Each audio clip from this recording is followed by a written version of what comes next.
1 year అయింది. Last 24 ఏప్రిల్లో ధ్యానానికి వచ్చారు.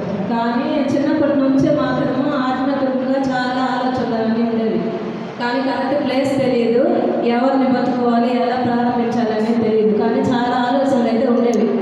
ఎందుకు పుట్టాము మనము, ఏం చేస్తున్నాము, వీళ్ళు ఎందుకు అత్తగారుగా వచ్చారు, ఇతను ఎందుకు నా భర్తగా వచ్చాడు, ఈ పిల్లలు ఇలా ఉన్నారు ఏంటి అనే ఆలోచన అంతా ఉండేది. కానీ దానికి ఆన్సర్ అవన్నీ నాకేం తెలియదు అనమాట. అలా ఉండేది. ధ్యానంలో వచ్చిన తర్వాత అన్నీ కొంచెం కొంచెం తెలుసుకుంటున్నాను. ఈ 1 yearలో ఏం నేర్చుకున్నానంటే, నా దగ్గర అంటే ఏంటి లోటుపాట్లు ఏమున్నాయి, ఏం తప్పు చేస్తున్నాను నేను, ఎవరి దగ్గర ఎలా ప్రవర్తించున్నాను అని నేర్చుకుంటున్నాను. నెగిటివ్ ఏంటి, పాజిటివ్ ఏంటి, ఎలా ఉండాలి, ఎలా మార్చుకోవాలి మనల్ని అనేది ఈ 1 yearగా అన్నీ తెలుసుకుంటున్నాను. నాలో లోపాలు ఏమి కనిపెట్టాను ఇప్పుడు అంటే, ధ్యానం చేస్తున్నాను. నాకు వచ్చి ఇప్పుడు మేడం గారు చెప్పారు కదా, అలాంటి ప్రాబ్లమే నాకు కూడా ఉంది. కొన్ని అనుభవాలు కూడా నా లైఫ్ స్టైల్లో ఎక్కువ బరువులు మోసేయడము, చిన్న ఏజ్లోనే మ్యారేజ్ చేసేస్తారు. 14లోనే 15లోనే ఒక అబ్బాయి, 2 yearsకి ఇంకొక అబ్బాయి, వెంటనే ఫ్యామిలీ ప్లానింగ్ ఆపరేషను, ఇంకా పిల్లల్ని పెంచడము, కుటుంబ పరంగా చూస్తే ఆర్థిక పరంగా చాలా తక్కువగా అనమాట. 2 పిల్లల్ని కష్టపడి మా ఆయనతో పాటు పోటీ పడి మరి కష్టపడి చదివించి, ఒక అబ్బాయినేమో పెద్ద అబ్బాయిని MBA హెచ్ఆర్ చదివించాను, చిన్న అబ్బాయిని హోటల్ మేనేజ్మెంట్ చదివించాను. పిల్లల దగ్గర అయితే ఖచ్చితంగా ఉండేదాన్ని. వాళ్ళకు ఒక 5 ఏళ్ళు వచ్చినప్పటి నుంచే వాళ్ళ మీద వాళ్ళు ఆధారపడాలి, తల్లిదండ్రుల్ని నమ్ముకోకూడదు, బంధాల్లో చిక్కుకోకూడదు, ఎవరి మీద ఎక్కువ ప్రేమ పెట్టుకోకూడదు, ఏం చేయకూడదు. మా పిల్లలు కూడా ఏం నేర్పించానంటే, నేను అది కరెక్ట్ అని అనుకుంటున్నాను, కానీ మీరు చెప్పాలి అది కరెక్టా లేదా అని. ఎలా నేర్పించానంటే, మా పిల్లలు ఒక అమ్మాయిని ప్రేమించినా కూడా సరే, ఆ అమ్మాయి తగ్గినా నువ్వు సంతోషపడాలి, వదిలేసి వెళ్ళిపోయినా సంతోషపడాలని చెప్పేదాన్ని కరెక్ట్గా. ఇప్పటికి కూడా పెద్ద అబ్బాయి లవ్ మ్యారేజ్ చేసుకున్నాడు. వచ్చి నా దగ్గర చెప్పినప్పుడు నేను చెప్పిన మాట ఏంటంటే, 50% పెట్టుకో, అమ్మాయి రావచ్చు, నీ జీవితంలో రావాలని రాసి పెట్టుకుంటే, డిజైన్ ఉంటే నీకు వస్తుంది, రాకుండా పోవచ్చు, రెండింటికి నువ్వు సిద్ధంగా ఉండాలనే చెప్తాను. మా చిన్న అబ్బాయి కూడా అదే చెప్తాను. ఇప్పటికి కూడా వాళ్ళ మీద నేను ఆధారపడను, వాళ్ళని నా మీద డిపెండ్ అయ్యేటట్టు పెట్టుకోను అనమాట. మ్యారేజ్ చేసిన వెంటనే పెద్ద అబ్బాయిని 6 monthsకి సపరేట్గా పెట్టేశాను. అబ్బాయికి కోడలు, ఇంటికి వచ్చిన కోడలు కూడా అన్నీ నేర్పించాను, కుటుంబం గురించి అలవాట్లు అన్నీ చెప్పించేశాను. ఇంకా మీ పని మీరు చేసుకోవాలి అంతే, నా గురించి ఏమీ ఆలోచించకూడదు.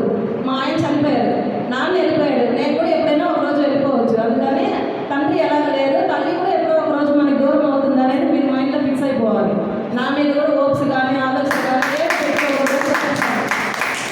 అలానే ఉన్నాను ఇప్పుడు కూడా. కానీ అప్పుడప్పుడు ఏంటి ఒక మిస్అండర్స్టాండింగ్ వస్తూ ఉందంటే, అప్పుడప్పుడు కొంచెం కుటుంబంలో చూస్తే కోడల దగ్గర నుంచి కానీ కొడుకుల దగ్గర నుంచి కానీ నేనే చెప్పాను వాళ్ళకి అలా ఉండమనే, నేనే చెప్పాను, నేనే నేర్పించాను.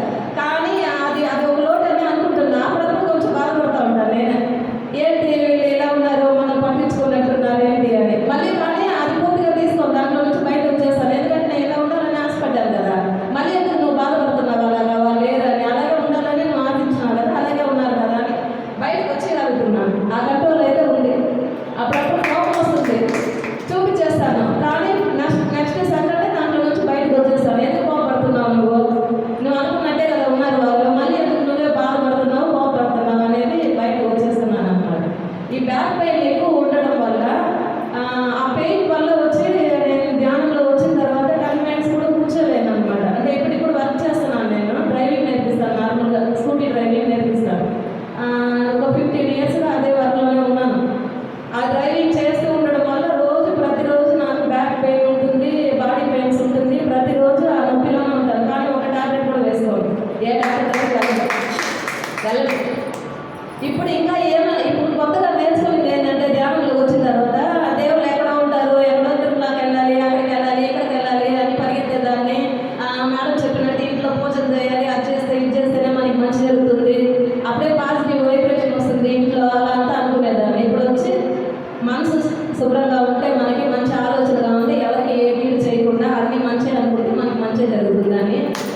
పత్రిక అనేవారు, రాబోయే రోజుల్లో వచ్చే కొత్త వాళ్ళందరూ బుల్లెట్లు అనేవారు.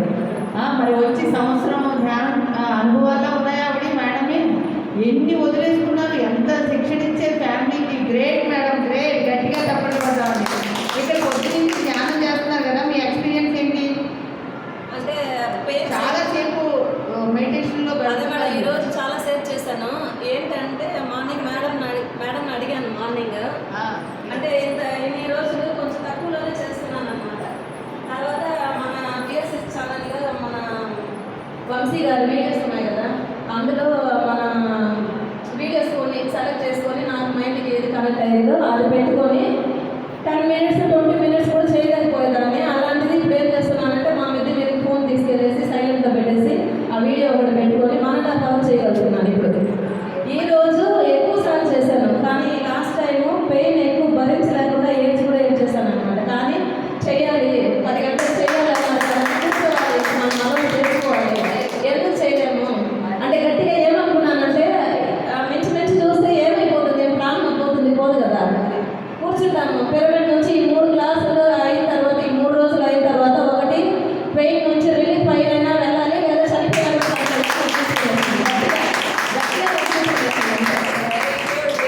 వెళ్తే నా పెయిన్ తగ్గిపోయినా ఒకటి వెళ్ళాలి, లేదా చనిపోయినప్పుడు పర్లేదు, అంతే అనుకునేసాను అంతే.